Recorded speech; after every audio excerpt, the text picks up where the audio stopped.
Hello, this is Bits. I thought I'd do a quick video showing all the stuff that we've done since we started in September.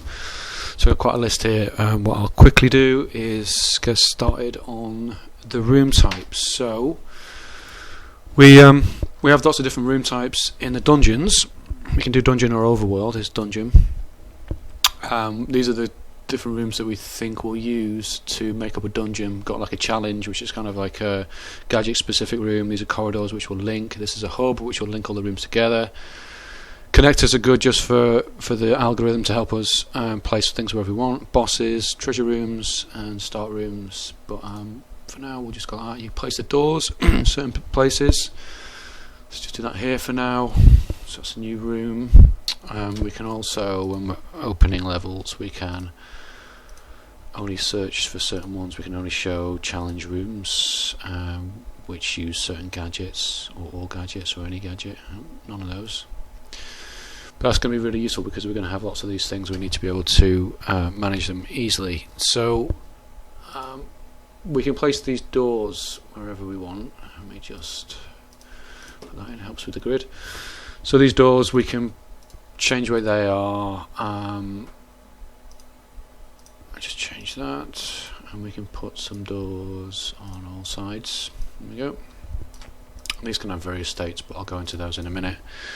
One of the key things I've done is we've got these things which are dungeon walls. So this is like collisions. So you can see, you can kind of scale these, put in the corner like that, and you can start to like get a room shape going. You can also they all auto tile, so like if you make that a joiner, it's not a great position for it, but still you can put that there, make that wider and so on. You can also do slopes, so if I go to, wow, big one, put that one and put this one in the corner, it will kind of auto tile with that.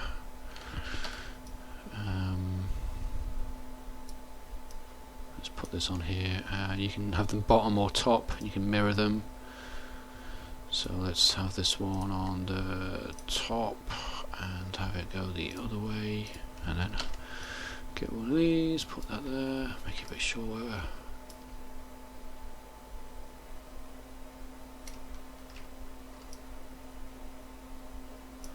Needs to be labelled as joiner, and then that'll work. Okay, so we've got like a basic room.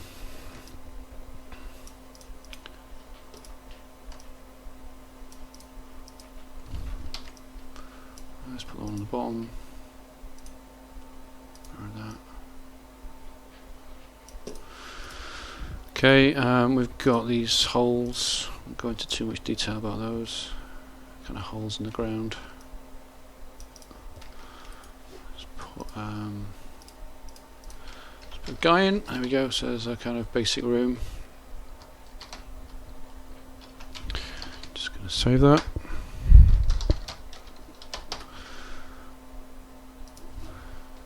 So with the doors, they can have the different states. They can be switched, or they can be locked. You can have a lock, big key. You can have a lockdown when the enemies are in there. Let's stick a chest in here. So that one is opened by a key, this one's opened by a switch. Let's put a switch in and then link that to that. So now I can open that door or close it, or I can get a key and open that door. And all of the switching system all works as well. So we've got this, I can link that to that. When I go on there, it will open. So I need something to weigh that down, so we put a little puzzle in here for a movable block, and stick that on top. That'll open the door, and off you go through. So this is the kind of stuff we spent a lot of time with making. Oh great, my mouse has stopped working. This is a lot of time. We spent a lot of time with stealthing, just making lots of different gadgets and things. So we're at that stage now where the system's good and it's strong enough For example, I could put in a timer here, and so when this switch opens this door, it can also trigger that timer, and the timer will close the door again in a second. So if I do that, I've got a second to get to the door, and it closes. And that's how you kind of build puzzles up.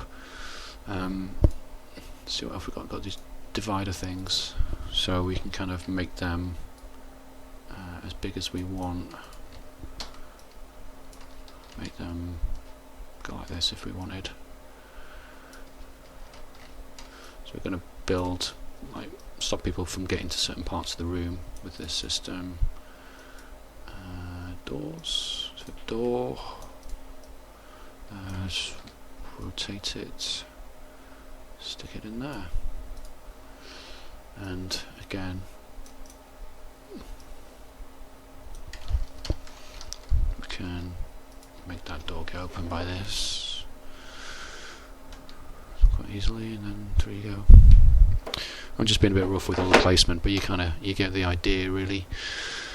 So yeah, this is all kind of ready for us to start building puzzles with. We've got quite a few objects which we can do that with, but that's what I'm going to spend the next few weeks on. It's just putting more stuff in for that.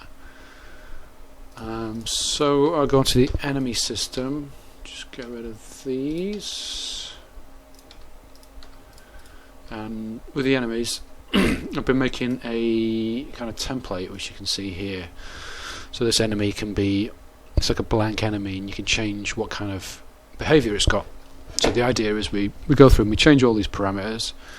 Someone does that, and then they say, oh cool, I've got this cool enemy design, it works really well, I think it should look like this. And then someone will do a skin, and I'll set this off as an enemy type on its own, and then we'll add a nice skin to it, and then that'll be how we design enemies. So like really basic one, just kind of walks around and he'll chase you, follow me, avoids all obstacles. He's lost me now, he's gone back to patrol, and so on. So this guy he's a path planner, and he's a walker, and he's a toucher. So I'm going to avoid him.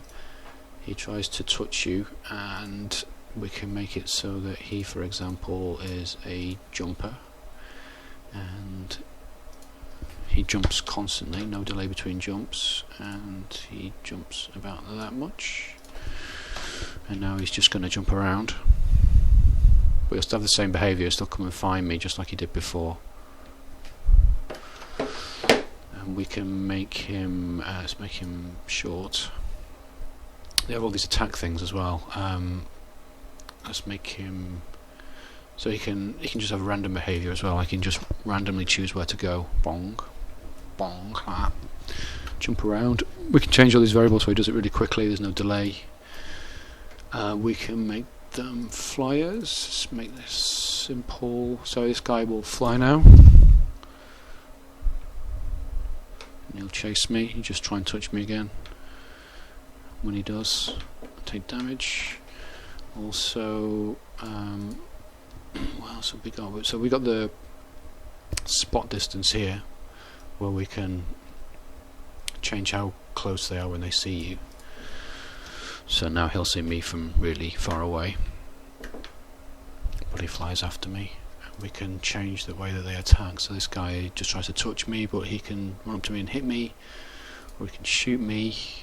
The attack rate, let's take that down.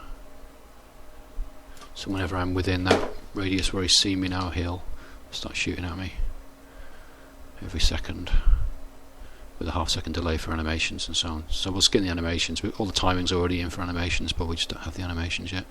When I try and get away, he chases me, gets me back in range.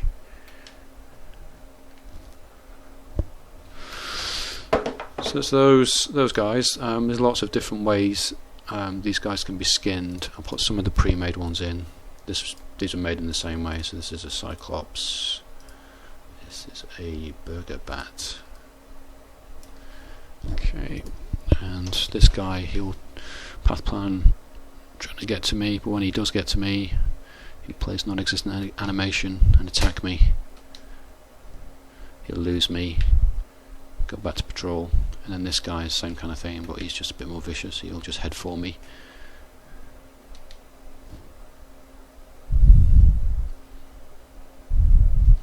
So yep, once we start getting lots of these different types of enemies, it will be really quick and really easy to make gameplay.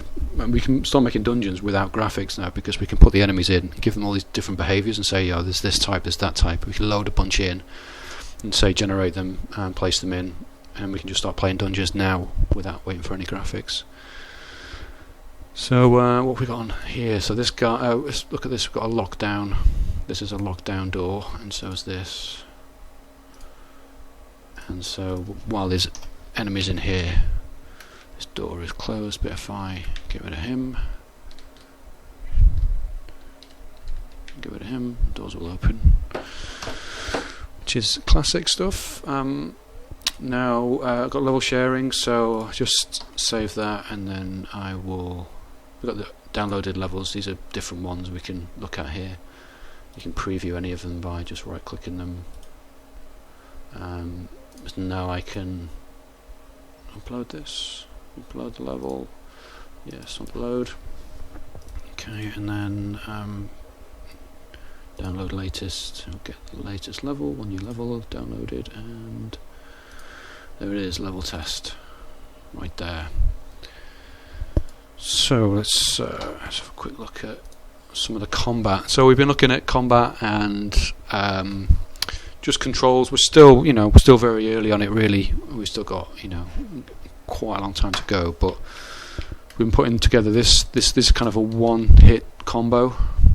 We've got the other 2 hits to come, but everything's kind of working as it should do. Like the timings work and the effects are being tested. Like all those effects are placeholder, but the kind of timings and distances are all being worked out at the moment. Got this roll as well. I'll talk about that a bit more in a minute. So one of the things that I like is that you can, when you swipe multiple enemies at once, your kind of sword makes contact in the order that it makes contact on screen. So you kind of 1, 2, 3 like that. We've got let's just start that again. So this is the sword, obviously, but we've got the pizza frisbee, which you can send out and start sending back, and bounce off the walls. Kind of retrieve it, so you can kind of, if I do that and then hit that guy and then send it back to me, it'll come back and hit him on the way. It's one of the kind of strategies you can employ. Obviously it'll pick up all these jewels as well. This is the super conquer, just kind of splash damage. Again, it's really early for the super conquer, but we're going to focus really on the pizza frisbee for the first dungeon, and that'll be our test case of getting all the puzzles sorted out and getting the combat sorted. Looks quite fun as it is right now.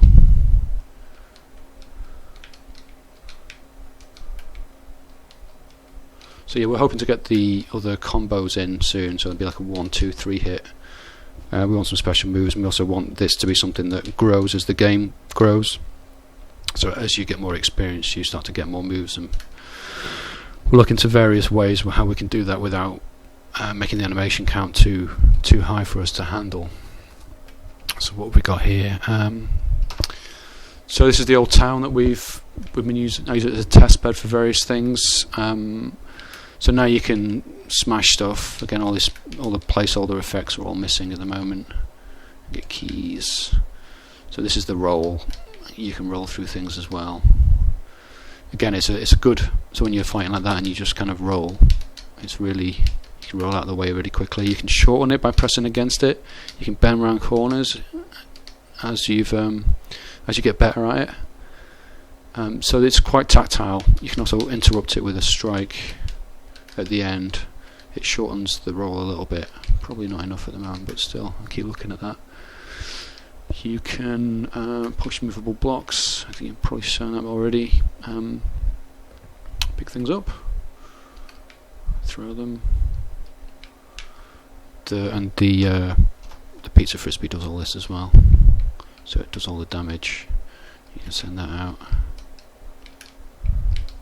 It'll pick things up for you and go get those over there. So pizza frisbee is really fun already, so we're looking forward to expanding that. And let's just open up another level. What we got here? It's another kind of AI test bed, so ignore the jumping enemy. So this guy, you can see this is a really complicated kind of environment for an enemy to path plan around, so I've made it so that you can that they never fail. I say never, but they always follow around and they look like they're doing what they need to do. Ouch.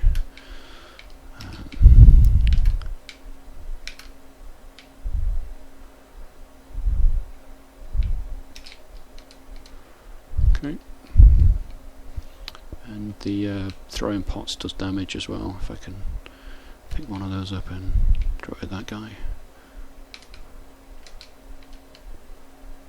So yeah, things are moving on that front. So another thing I've looked at is we've got so what we want to be able to draw as few frames of animation as we can, because if we have a character and he's got loads and loads of moves and then we have to redraw him lots of times for all the different character types we want to create, then it's just going to get too unwieldy. We won't be able to do it. So be looking at how we can change character colour, and it's this is only a test, but we've already got it so you can kind of, if you press hold this button down, then you can change the skin colour. I can change any colours I want and multiple colours at the same time as well, so this is a good kind of proof of concept of being able to have any colour skin as well as clothes, and that's how we'll do a lot of the bodies, but then we'll swap the heads, do the same kind of colour treatment to those, have different types of heads. The bodies will look broadly similar, and we'll look at weapons as well, but that's you know, just it's just a shader that's just doing that, but I can do that with all colours, so that's pretty useful. Finally, one of the things I've been working on is the menu designer in Stealth Bastard. I spent a lot of time, actually 6 or 7 weeks out of the 3 months that we're making the first game for Steam, spent that doing menus. So this time I've done this kind of menu designer, which is, you know, very flexible. So this is just a very base test menu, but so you can take these things and scale them, change their position. You know, that will still kind of be up as far as the stick is concerned, and it auto selects things. So if I duplicate this button, put an extra button in, then the game just deals with it. There's just another button there. It doesn't do anything at the moment, but just undo that a sec. So these things are linked to these scalers, and the scalers will change the scale of this button when it's active. And these are the options here is linked to, like, say, a slider. So there's sliders in already, and this button will be linked to that, so we can change. I can just design some options really easily. This all works with mouse and keyboard as well.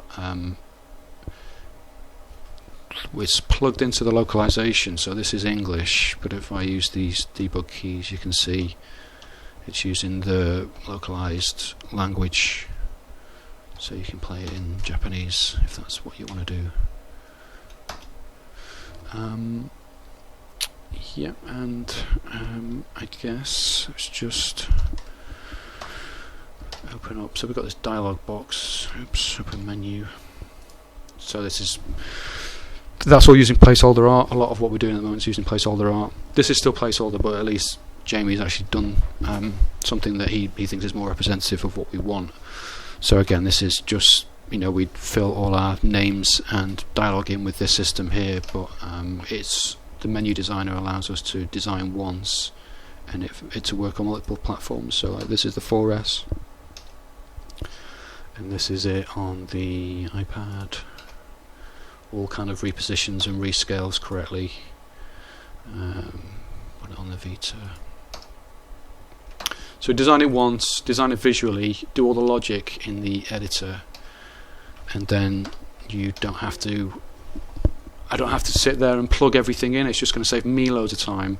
The guys can make their assets and plug it, and put them into the game, and then use those assets to stretch things, redesign these things if you know, make them really huge or wide, or put them over here or wherever they want to do. You know, it's all, you change the text size, make it really wide, and so on. It's all, I mean, that's obviously horrible, but that's the idea, is that we don't need to waste coder time doing that. Okay, so I think that's pretty much it, and I'll sign off. See ya.